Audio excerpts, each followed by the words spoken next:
Chapter 14. Against Rash Judging. Turn your eyes inward upon yourself, for you can be very hard.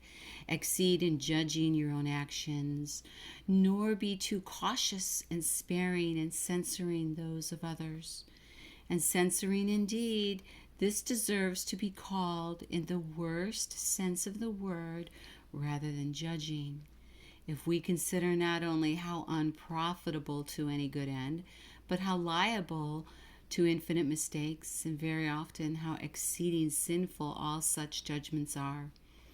Whereas the examining and judging our own selves is the work very proper for us, such as we are qualified to undertake and always turns to good account.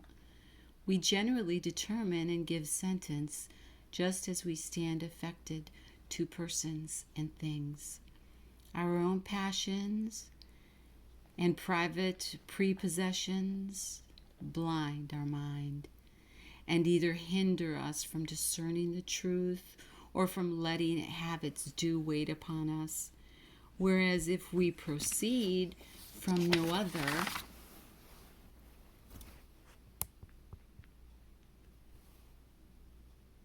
principle but the love of God, those matters which disagree with our own sense of things would be allowed fairer consideration and be less uneasy to us. But now, something foreign to the case in hand, either lurking privately in our own breast or happening from without, engages and draws our minds after it. Many people act upon private respects and personal interests, even when least sensible that they do so. These men continue well satisfied so long as things agree with their own inclination, but are out of all patience upon the least difference and contradiction. And hence it comes to pass that good correspondence is so often broken and quarrels commenced between friends and neighbors, even men of piety and the most sacred professions, upon no other ground than that they do not think and act alike. The reason of this seems to be that mighty assent which use and invertebrate habits naturally gain upon us.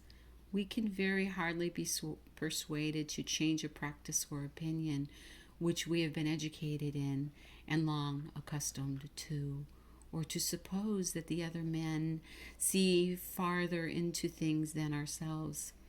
The man, therefore, who leans more to his own understanding and study than to that principle of virtue which should dispose him to an entire submission to Christ and his doctrine, is by no means in a condition of having his mind enlightened by God. For God expects that we should be subject to him without any reserves, and thinks it fit that a religious love and obedience should take place of our own reasonings.